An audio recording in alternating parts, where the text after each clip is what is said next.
আচ্ছা, একটা কথা বলুন তো, যে শিক্ষকটি ছাত্রাবস্থায় খুব ভালো করে মন দিয়ে পড়াশুনো করেছিলেন, কোনো এদিক ওদিক আনন্দ, খুশি, আড্ডায় সময় নষ্ট না করে পরিবারের কথা ভেবে, বাবা মার কথা ভেবে, নিজের ভবিষ্যতের কথা ভেবে পড়াশুনো করেছিলেন, পড়াশোনার শেষে অর্থাৎ কনভেনশনাল একাডেমিক কমপ্লিট করার পরে যখন কম্পিটিশনে আসেন, সেই কম্পিটিশনের সময়টাও কোনো রকম ভাবে সময় নষ্ট না করে খুব সিরিয়াসলি, খুব সচেতনতার সাথে, খুব যত্ন করে তিনি তার কম্পিটিশনের প্রস্তুতির পর্বটা শেষ করেন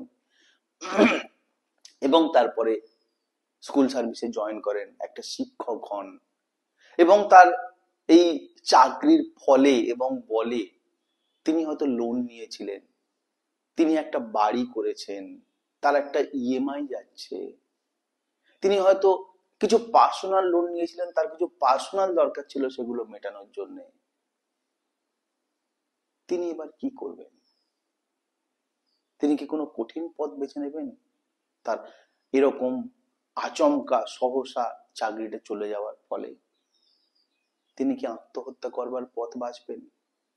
কেননা স্কুল সার্ভিস কিন্তু পশ্চিমবঙ্গবাসীদের জন্য বরাবরই একটা প্রেস্টিজিয়াস, একটা ডিগনিফাইড অকুপেশন। স্কুল সার্ভিস বা পাঠদান, শিক্ষাদানের মধ্যে আমাদের একটা বিশেষ সত্তা সন্তুষ্ট হয় এবং সেই জন্য অকুপেশন হিসেবে, প্রফেশন হিসেবে অনেক আপামর পশ্চিমবঙ্গবাসী বরাবরই তাদের প্রধান লক্ষ্যই রাখতো যে স্কুলে শিক্ষকতা করব। আরো কিছু সুবিধা তো আছেই, তো তার কি হবে? চলো আমরা আরেকটু ভিতরে যাই। Welcome, welcome to CSDG, civil service for দেশি গাইজ। আজকে আমরা সেটা নিয়ে চর্চা করব যেটা পশ্চিমবঙ্গ যে ঘটনাটার দ্বারা একেবারে মুহ্যমান, পশ্চিমবঙ্গ তথা সমগ্র ভারতবর্ষে যেটা নিয়ে আলোড়ন এবং চর্চায় তোলপাড় হয়ে উঠছে, সেটা হলো সুপ্রিম কোর্টের সাম্প্রতিকতম রায় বা লেটেস্ট ভার্ডিক্ট, যার মাধ্যমে পশ্চিমবঙ্গে 26,000 শিক্ষক শিক্ষিকা তাদের চাকরি হারালেন। আমি এই পয়েন্টের উপর আরেকবার এমফাসাইজ করে ক্লাসে ঢুকবো যে তারা অ্যাসপিরেন্ট না, প্রস্তুতি নিচ্ছিলেন, প্রিলি দিয়েছেন, কেস হয়ে গেল, এরকম না। তারা ইন সার্ভিস ছিলেন, কর্মরত অবস্থাতে ছিলেন, সেই অবস্থায় চাকরি চলে গেল।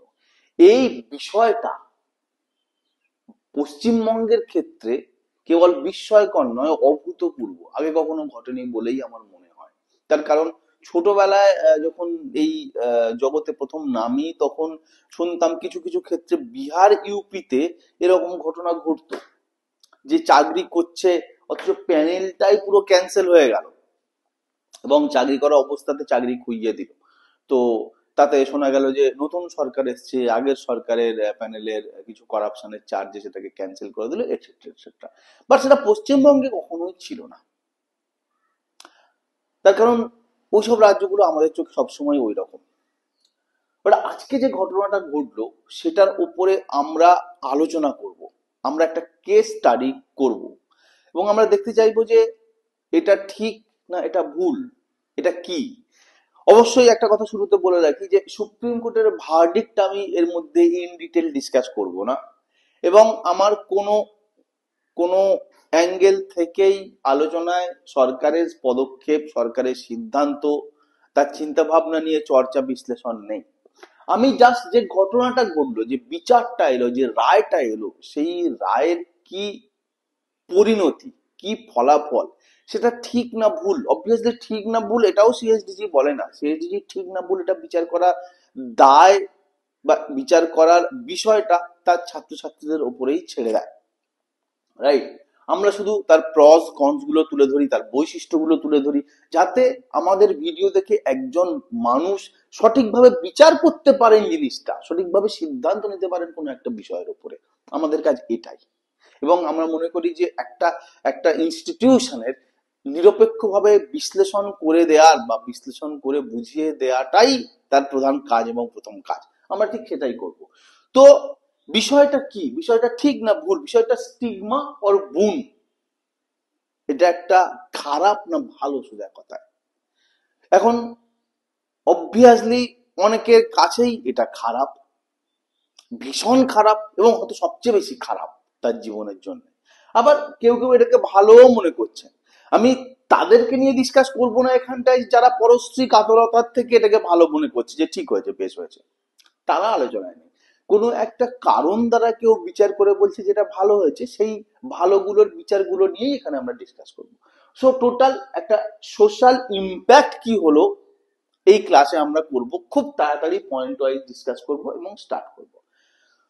কোনো একটা সুপ্রিম কোর্টের রায়, আমরা এইটুকু জানি যে সুপ্রিম কোর্ট কিন্তু বরাবরই খুব প্রোগ্রেসিভ ভার্ডিক্ট দেয় এবং খুব হিউম্যানিটেরিয়ান ভার্ডিক্ট দেয়। অনেক হাইকোর্ট অনেক সময় যা ভার্ডিক্ট দেয় সুপ্রিম কোর্ট সেটাকে কোয়াশ করে একেবারে সময়োপযোগী, একেবারে ঠিক যেটাকে মানুষের লিবার্টি, মানুষের ফ্রিডম, মানুষের ব্যক্তিগত স্পেসকে রক্ষা করে, মানবতাকে রক্ষা করে, এরকম ভার্ডিক্টই দিয়ে থাকে জেনারেলি। সেক্ষেত্রে যে ভার্ডিক্টটা বেরিয়েছে, সেই ভার্ডিক্টটাকে এক কথায় আমি ভালো, এক কথায় আমি খারাপ এটা বলতে পারি না। আমাকে বুঝতে হবে ভার্ডিক্টের ইন্টেন্ট। তো আমরা এটাকে দুটো ভাগে ভাগ করেছি। একটা প্রজ কনস বা ইংরাজি এগুলো না বলে আমি সোজা কথায় বলি মন্দ এবং ভালো। আমরা আগে মন্দটা চর্চা করে নেবো, যে এই বিচারের ফলে কি কি খারাপ হলো, এই রায়ের ফলে 26,000 চাকরি খোয়ানো শিক্ষক শিক্ষিকার এই ঘটনার পরিপ্রেক্ষিতে কি কি খারাপ হলো, এবং তারও দুটো ভাগ, একটা ব্যক্তিগত বা মাইক্রো লেভেলে কি কি পরিণতি বা সোশ্যাল ইম্প্যাক্ট আমরা দেখব, আর একটা ম্যাক্রো লেভেলে সার্বিক স্তরে কি কি সোশ্যাল আমরা ইম্প্যাক্ট দেখছি। ওকে, লেটস স্টার্ট। তো ব্যক্তিগত সমস্যা বা খারাপ দিকগুলো কি, সেটা শুধু ব্যক্তিগত না, সেটা ইনস্ট্যান্ট, অর্থাৎ এক্ষুনি, তাৎক্ষণিক, শর্ট টার্ম, এটাকে লং টার্ম বলা যেতে পারে সার্বিক গুলোকে। শর্ট টার্ম কি এরকম মানে নেই, কিন্তু আমি বলছি যে এটা ইনস্ট্যান্ট হবে। একদম মানে হচ্ছে যে যোগ্য ব্যক্তির যে মানসিক যন্ত্রণা, একটা মানুষ সে স্কুল করছে, চাকরি করছে, তার একটা সোশ্যাল রেকগনিশন তৈরি হয়েছে, তার একটা বাইন্ডিং তৈরি হয়েছে, তার একটা বন্ডিং তৈরি হয়েছে, কিছু রেসপন্সিবিলিটি এসছে, সে একটা প্রতিদিনের রুটিন তৈরি হয়েছে তার জীবনে, সকালে স্কুলে যায়, ফেরে সংসার চালায়। সেই মানুষটা যে অ্যাকচুয়ালি যোগ্য ছিল, সে কিরকম মানসিক যন্ত্রণা এবং ভবিষ্যৎ অনিশ্চয়তার মধ্যে দিয়ে যাবে, কি ভয়ঙ্কর রকমের আশঙ্কা, জীবনটা পুরো অন্ধকার হয়ে যাবে। 2 নম্বর সমস্যা হচ্ছে সংসারের ভরণ পোষণ, তার বাজার করা, তার সবজি কেনা, তার জামা কাপড় কেনা, এছাড়াও আরো অনেকগুলো কারণ থাকতে পারে, অনেকগুলো দরকার থাকতে পারে। সে যদি কোনো লোন নিয়ে থাকে, সে যদি গাড়ি কিনে থাকে, সে যদি কোনো জায়গা জমি কিনে থাকে, সে যদি বাড়ি কিনে থাকে, সে যদি কোনো পার্সোনাল লোন নিয়ে থাকে তার ভাই বোনের বিয়ে দেওয়ার জন্য, বাবা মার চিকিৎসা করানোর জন্য, সে যদি কোনো কোনো স্কিম করে থাকে, কোনো হেলথ ইন্স্যুরেন্স করে থাকে, কোনো পলিসি করে থাকে, সেগুলো সে কি করবে? এখন কি করবে সে? 3 নাম্বার যে খারাপ দিক, সেটা হচ্ছে যে একটা অপমান এবং সামাজিক কলঙ্ক তৈরি হয়। এটা কেবল যার চাকরি গেছে তা না, যার চাকরি গেছে তার পরিবারের সামগ্রিক ভাবেও হয়, সকলেরও হয়। তোর বাবা স্কুল শিক্ষক ছিল, ওর আজকে চাকরি চলে গেছে, সেই বাচ্চাটার মাইনে বন্ধ হয়ে যাবে, সেই বাচ্চাটার টিউশনই বন্ধ হয়ে যাবে, এগুলো তো যাবেই। অর্থনীতির দিকটা, আর্থিক সমস্যাগুলো, কিন্তু বলবো দেখো ওই লোকটা চাকরি করতো, ওর চাকরি চলে গেছে। লোকে বাঁচতে আসবে না, লোকে জানতে আসবে না, লোকে পুরনো কথা মনে করতে আসবে না যে ওই ছেলেটা বা মেয়েটা ছোটবেলায় ভালো করে পড়াশোনা করতো, ও অনেক পরিমাণে পরিশ্রম করেছে, না। লোকে খুব সহজেই ওই খারাপ জিনিসটা নিয়ে আন্দোলন করতে, আলোচনা করতে, নাড়াচাড়া করতে মজা পাবে। ওর গেছে, টাকা দিয়েছিল, গেছে। তো চাকরি চলে যাওয়ার আর্থিক যন্ত্রণা, ভবিষ্যতের অনিশ্চয়তা ছাড়াও সমাজে যে অপমান, সমাজে যে কলঙ্ক, তার একটা বিরাট ভয় এবং সমস্যা জড়িয়ে রয়েছে একটা চাকরি হারানোর মাধ্যমে বা ফলে। নেক্সট কি, অবভিয়াসলি এর থেকে যে সমস্যা সমূহ প্রভূত সমস্যার জন্ম নেবে তার থেকে হতেই পারে। সে যেভাবেই হোক স্কুলে ঢুকুক, মেরিটের বেসিসে ঢুকেছিল, বা যদি কেউ অন্যান্য ছল চাতুরির মাধ্যমে যদি ঢুকে থাকে, আজকের দিনে যদি এরকম একটা ঘটনা ঘটে, সে সামলাবে কি করে, চালাবে কি করে? এই প্রশ্ন তাকে হয়তো অবসাদ, অসুস্থতা এবং আত্মহত্যার দিকে ঠেলে দেবে। এবং আরেকটা হয়তো ওপর থেকে বলা যাবে না, উপন্যাস সাহিত্যে লেখা যাবে না, কিন্তু সত্যি সমস্যা হচ্ছে যে গৃহ বিবাদ, গৃহ কলহ হবেই এবং সংসারে বিচ্ছেদ ঘটবেই। কেননা স্কুল সার্ভিস কিন্তু অনেক ক্ষেত্রেই আমাদের কাছে একটা ভালো প্রফেশন, যেটা আমি ইন্ট্রোডাকশনেই বললাম। এবং এটা দেখে, এটা দেখিয়ে, এটার কথা ভেবে অনেক শিক্ষকই কি বলা যায় তাদের জীবন সঙ্গিনী নির্বাচন করেন বা পান, বা সোজা কথায় বলা যায় যে বিয়ে হয়। অনেক বাবা মাই থাকেন যারা তাদের লক্ষ্য থাকে যে স্কুল শিক্ষকের সাথে তাদের মেয়েকে বিয়ে দেবে, বা তারা খুব ধন্য হয়ে যান যদি তাদের দেখা যায় যে ছেলেটার সাথে তার মেয়ের বিয়ের প্রস্তাব চলছে তিনি এরকম একটা সার্ভিসে যুক্ত হয়ে আছেন। কি হবে? সংসার ভাঙবে, সংসারে কলহ হবে। এগুলো কিন্তু একেবারেই কিছু কম্পালসারি ফ্যাক্টর রয়েছে যুক্ত, যা কোনো মতেই আমরা অস্বীকার করতে পারি না এবং কেবলই খারাপ। এগুলো খারাপ এবং ব্যক্তিগত স্তরে খারাপ, কিছু সার্বিক স্তরে খারাপ এর সাথে যুক্ত রয়েছে। সার্বিক ভাবে অমঙ্গল বা মন্দের সাথে যুক্ত হয়ে গেছে। কি সবচেয়ে প্রথম এবং সবচেয়ে বড় যেটা সমস্যা ব্যক্তিগত সমস্যার বাইরে, সেটা হচ্ছে যে একসঙ্গে একটা রাজ্যে এতগুলো শিক্ষক শিক্ষিকাকে যদি সরিয়ে দেওয়া হয়, তাহলে বাচ্চাদের সিলেবাস কমপ্লিট হবে কি করে? একটা রিক্রুটমেন্ট প্রসেস, সেটা যত তাড়াতাড়ি শুরু হোক না কিসের জন্য, সেটা শেষ করতে কতটা সময় লাগে আমাদের ধারণা হয়ে গেছে। এই ফাঁকটা, এই গ্যাপটায় ছাত্রদের ভবিষ্যৎ কি হবে, সিলেবাস কমপ্লিট হবে কিভাবে, পড়ানো কমপ্লিট হবে কিভাবে, এইটা এই মুহূর্তে সবচেয়ে বড় কোশ্চেন। এই সময় যারা পড়াশুনো করছে, যেমন করোনার সময় যারা পড়াশুনো করেছিল তাদের কি হবে, এটা নিয়ে একটা খুব বড় প্রশ্ন, সংশয় ছিল, অনিশ্চয়তা ছিল। ঠিক তেমনি আজকে এরকম একটা ক্রাইসিস তৈরি হয়ে গেছে কিন্তু সমগ্র রাজ্যে। 2 নাম্বার কি?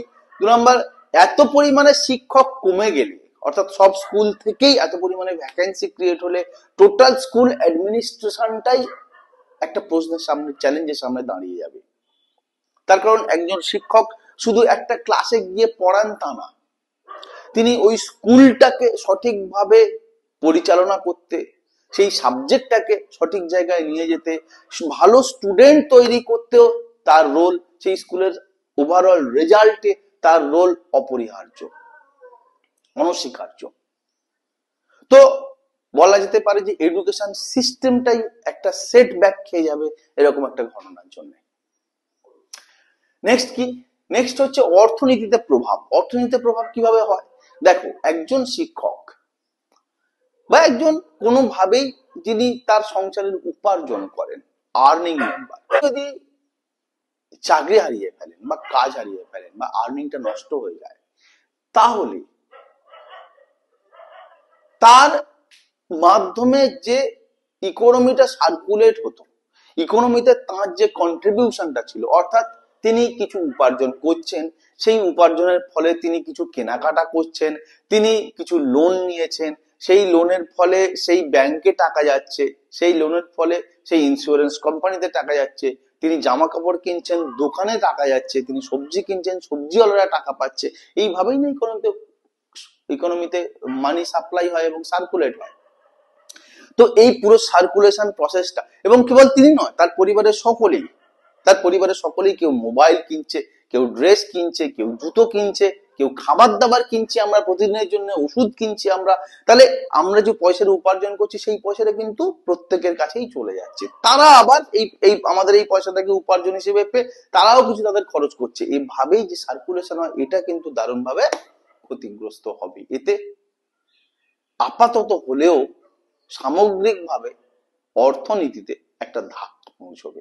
কেননা স্কুল শিক্ষকদের কিন্তু অন্তত পশ্চিমবঙ্গবাসীর অন অ্যান অ্যাভারেজ বেড়াতে যাওয়ার নেচার খুব বেশি। আমরা বাইরে ঘুরতে যেতে ভালোবাসি। তার মধ্যে সবচেয়ে এগিয়ে বোধহয় স্কুল সার্ভিসের যারা যুক্ত থাকেন, তার কারণ তাদের ছুটির একটা নির্দিষ্ট শিডিউল রয়েছে। তো যে কোনো টুরিস্ট স্পটেই দেখা যায় যে প্রচুর শিক্ষক শিক্ষিকারা ঘুরতে এসছে। এতে কিন্তু খুব বড় রকম একটা ইম্প্যাক্ট পড়বে হোটেলে বা বেড়াতে যাওয়ার পর্যটন ব্যবসাতে। নেক্সট কি? নেক্সট হচ্ছে রাজ্যের বদনাম। যারা আমরা বাইরে থাকি তারা এটা খুব ভালো করে আঁচ পাই বা টের পাই। বাইরে কোথাও গেলেও সকলেই এত বুঝে এত জেনে কিচ্ছু কাজ নেই, একটাই কথা বলে, আরে তোমাদের ওখানে তো পয়সা দিয়ে চাকরি হয় নাকি স্কুলে, আরে তোমাদের ওখানে নাকি পয়সা দিয়ে চাকরি হতো, সেটা ক্যান্সেল হয়ে গেছে। সত্যি মিথ্যে গুজব রটনা সব মিলিয়ে তারা সবসময় একটা মজা এবং আনন্দ পেতে চায়, সকলেই তাই। এবং যত দূরে যায় সেটা আরো বাড়তে থাকে। সেখানটা রেসপন্সিবিলিটি কমে, কথা বলার মধ্যে কোনো প্রয়োজন, কথা বলার মধ্যে তার মধ্যে কোনো দায় নেই যে সে কি কথা বলছে, যার ফলে বদনাম করতে তার খুব সহজ এবং বদনাম করতে তার খুব ভালো লাগা থাকে। তো এতে সামগ্রিকভাবে রাজ্যের বদনাম হয়, আমাদের বদনাম হয়। রাজ্য মানে আর কিছু না, পশ্চিমবঙ্গবাসীর বদনাম। এবার আমরা এরকম একটা ভার্ডিক্টের ভালো দিকগুলো ডিসকাস করে নিই বা পজিটিভ দিকগুলো ডিসকাস করে নিই। ওকে, ভালো মন্দ তো বিচার তোমরা করবে। প্রথম যেটা, সেটাও ওই রকম ভাবে তুমি ভাঙতে পারো, যদিও আমি এরকম কিছু ভাঙিনি যে ব্যক্তিগত বা সার্বিক বা তাৎক্ষণিক এবং দীর্ঘস্থায়ী। প্রথম যেটা হচ্ছে যোগ্য প্রত্যাশীর সান্ত্বনা।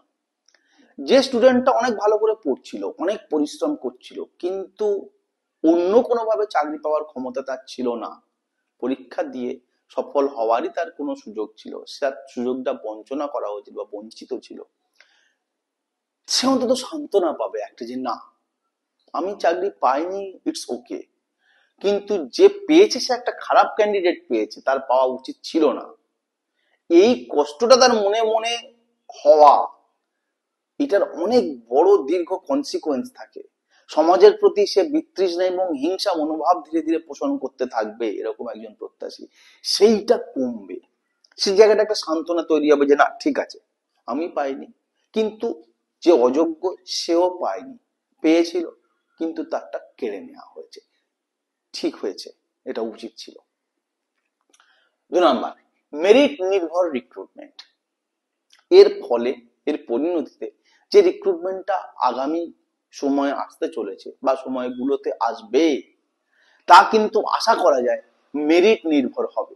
তার কারণ যখনই মেরিটের বাইরে অন্য কিছুর উপরে, অন্য কিছুর দ্বারা চালিত হবে রিক্রুটমেন্ট, তখনই এরকম সমস্যা হবে, এরকম কেস হবে, তার পরিণতি খারাপ হবে এবং যার ফলে আবার এরকম কোন একটা ভার্ডিক্ট হবে। তো সকলেই সচেতন হবে বিষয়টার কনসিকোয়েন্স দেখে বা কনসিকোয়েন্সের কথা ভেবে। যেটা মেরিট নির্ভর রিক্রুটমেন্ট হলে কোনো অসুবিধা নেই, তুমি কত খুশি কেস করবে করো, আমি জবাব দিতে প্রস্তুত, আমি উত্তর দিতে প্রস্তুত, আমি নথি দেখাতে প্রস্তুত। সুতরাং মেরিট নির্ভর রিক্রুটমেন্ট এরপরে আমরা আশা করব। অবভিয়াসলি তৃতীয় পয়েন্ট যেটা, সেটা হচ্ছে দ্বিতীয় পয়েন্টের সাথে যুক্ত।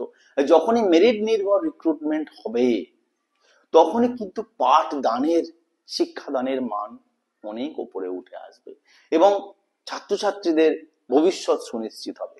পশ্চিমবঙ্গ আপামর রাজ্যবাসী কিন্তু পড়াশুনোয়, বুদ্ধিমত্তায় ভারতবর্ষে সব জায়গাতেই স্বীকৃত। আমাদের এখানটায় অনেক ইনস্টিটিউশন, স্কুল, কলেজ রয়েছে, সারা ভারতবর্ষে তাদের র্যাঙ্কিং রয়েছে। সুতরাং আমরা যে পড়াশোনায় ভালো, এটা নতুন না, কিন্তু নানা রকম ভাবে সেই জায়গা থেকে আমরা নেমে আসছিলাম, সেই জায়গায় আমরা আবার পুনরুত্থাপিত হব, আমাদের সুনাম হবে এবং আমাদের ছাত্রছাত্রীরা ভারতবর্ষের নানা জায়গায় সফলভাবে ছড়িয়ে যাবে এবং উজ্জ্বল হবে বা উজ্জ্বল করবে তাদের রাজ্যের ইনস্টিটিউশন, অর্থাৎ আমাদের রাজ্যের ইনস্টিটিউশন গুলোকে। নেক্সট কি? নেক্সট খুব ইম্পর্টেন্ট একটা যে ধারণা চলে এসছে আমাদের এখানটায়, যে টাকা দিলে চাকরি পাওয়া যায়, পয়সা দিয়ে চাকরি কেনা যায়, সেই ধারণাটা বন্ধ হবে। ভীষণ ভীষণ ভীষণ প্রয়োজন যেটা, এই ধারণাটাকে আটকানো, ধারণাটাকে প্রশ্ন তোলা যে না, তোমার টাকা দেবে আছে মানে তুমি চাকরি পেয়ে যাবে, না, সেটা হবে না। এবং তার সাথে সাথে বিচার ব্যবস্থার প্রতি আস্থা। বিচার ব্যবস্থা প্রথমত তো আমাদের সুপ্রিম কোর্টের ভার্ডিক্ট মানতেই হবে, কোনো অন্য উপায় নেই, বাট সেটা যে ঠিক হয়েছে, দেরি করে হলেও যে সুবিচার হয়েছে, দেরি করে হলেও যার পাওয়ার ছিল না, অযোগ্য ব্যক্তি, তাকে বহিষ্কার করা হয়েছে, এইটা কিন্তু বিচার ব্যবস্থার প্রতি একটা আস্থা এবং বিশ্বাস আমাদের তৈরি করবে। নেক্সট, সরকারি চাকরির গুরুত্ব। তোমরা যদি কেউ ভার্ডিক্টটা দেখে থাকো তো তাদের দেখবে যে ভার্ডিক্ট এরকম ছিল যে যারা আগের চাকরি করতো, এই চাকরি শিক্ষকতার চাকরি থেকে হারিয়ে যারা আগের চাকরি করতো, তারা আগের সরকারি চাকরিতে ফিরে যেতে পারে। এটা কিন্তু প্রাইভেটের ক্ষেত্রে নয়, প্রাইভেটের ক্ষেত্রে অ্যাপ্লিকেবল হবে না। অর্থাৎ সরকারি চাকরি একবার তুমি কোনো একটা পেলে, কোনো বড় দুর্ঘটনা ঘটলে যে তুমি আবার সেখানটায় ব্যাক করতে পারো, তার সুযোগটা থাকবে। সেই জন্যই সরকারি চাকরি দেওয়ার ব্যাপারে তোমার আগ্রহ তৈরি হওয়া, সরকারি চাকরি পাওয়ার ব্যাপারে তোমার আশ্বাস এবং বিশ্বাস তৈরি হওয়া, এবং তার জন্য পরিশ্রম এবং পড়াশোনা করাটা খুব গুরুত্বপূর্ণ। তোমার এই ধারণা হওয়া দরকার, আমাদের এই ধারণা হওয়া দরকার যে পরিশ্রম করব, একটা সরকারি চাকরি পাবো, একটা ডিসেন্ট লাইফ কাটাবো, এটা কিন্তু খুব ইম্পর্টেন্ট। ফাটকা খেলে, শর্টকাটে কিছু করে, পয়সা দিয়ে কিছু করে, অন্যভাবে হেরাফেরি করে আমি আমার জীবনটাকে একেবারে সেটেল করে ফেলবো, এটা সম্ভব নয়। এবং এবং শিক্ষকদের সম্মান পুনরুদ্ধার হবে, খুব ইম্পর্টেন্ট এটা। সামগ্রিকভাবে দেখবে যে পুরো রাজ্যেই শিক্ষকদের সম্মান গুলুণ্ঠিত, খুব খারাপ, একেবারেই রেসপেক্ট নেই। তার অনেক কারণ আছে, সেই কারণে আমি যাচ্ছি না, বাট এইটা এমন একটা ফ্যাক্টর, এই এই ভার্ডিক্টের যে ফলশ্রুতি গুলো হবে তার মধ্যে আমরা শিক্ষকদেরকে আবার সম্মান দিতে পারবো এবং শিখবো বা দেখবো তারা সম্মানিত হচ্ছেন, খুব বড় প্রাপ্তি হবে সেটা। লাস্ট পয়েন্ট, ভালো মন্দের বাইরে ছোট্ট একটা পয়েন্ট দিয়ে এটাকে শেষ করি ক্লাসটাকে, ছোট্ট একটা পুরনো ঘটনাকে উল্লেখ করে। একটা সময়, আমি আগের কোনো ভিডিওতে হয়তো একবার বলেছিলাম, একটা সময় ইংল্যান্ডের শহরগুলোতে অর্থাৎ নগরাঞ্চলে প্রচুর পরিমাণে ব্যাঙ বেড়ে গেছিল। ব্যাঙের বিরাট উপদ্রব হয়েছিল। তো ব্যাঙ মারা টারা হলো, পরিশ্রম হলো তাতে অনেক বেশি মিউনিসিপ্যালিটি কর্পোরেশন গুলোতে। আর কারণ খুঁজতে যাওয়া হলো যে কেন এত ব্যাঙ বেশি হলো, তাই দেখা গেল যে ব্যাঙেদের বিনাশ করা হচ্ছিল, ব্যাঙেদের জলাশয়ে ডুবিয়ে দেওয়া হচ্ছিল, পুকুর খানাখন্দ নষ্ট করে দেওয়া হচ্ছিল, বিল্ডিং হচ্ছিল। ব্যাঙেদের মনে হয়েছিল যে তারা এক্সটিংক্ট হয়ে যাবে, এবং সেই জন্য ওরা প্রচুর পরিমাণে প্রজনন শুরু করে, যার ফলে প্রচুর পরিমাণে সংখ্যা বৃদ্ধি হয়, যার ফলে তারা বেঁচে থাকতে পারে এই পৃথিবীতে। এটা একটা সার্ভাইভাল থিওরি।